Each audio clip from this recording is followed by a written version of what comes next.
Today, especially let's start with the adolescent. I'm seeing the young girls and the young girls who are working with me are really having a lot of struggle with their menstrual health and hygiene, and also with a lot of as you call pain hota hai during periods or problems. So we'll start from there. Adolescent health.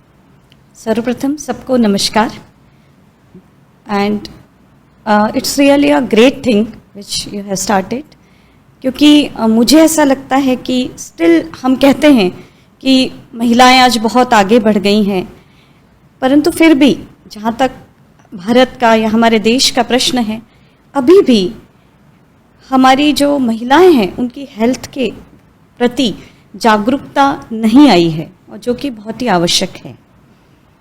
जैसे कि आपने बोला कि 7th was the world health day, 7th April was the world health day.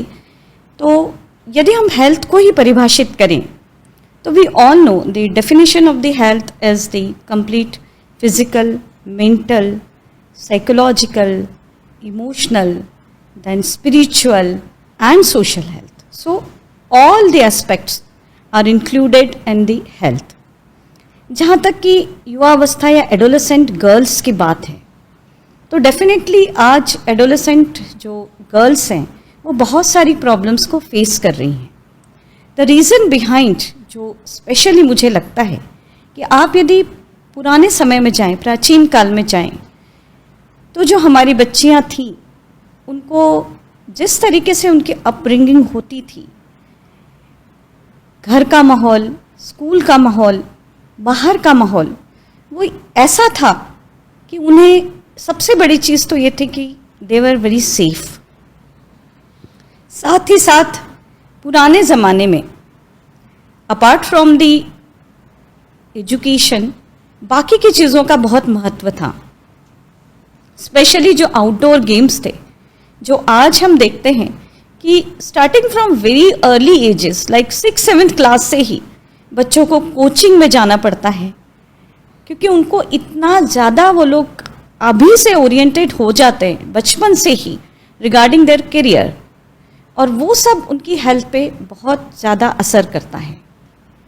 और पहले जो lifestyle थी, जो खान पान था, वो इस तरीके का था कि ये सारी चीज़ें जो कि सारी नेचुरल हैं, जो मेंस्ट्रुअल साइकिल है that is also very natural, very normal. It's a physiology. It's a part of physiology of the female reproductive or female genital tract.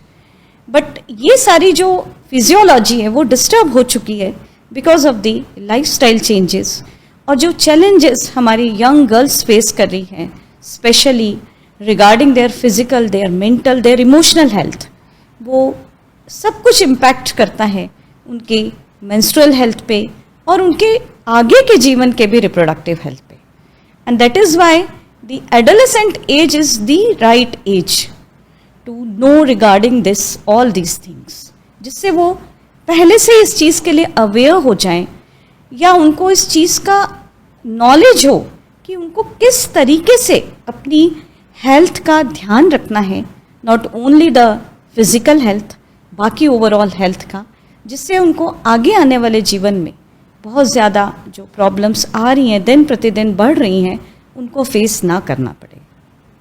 तो इसीलिए adolescent age is the most important age, क्योंकि इसी समय सारा जो changes होने हैं, सबसे बड़ी बात वो होती है कि it's a transition phase from childhood to adulthood.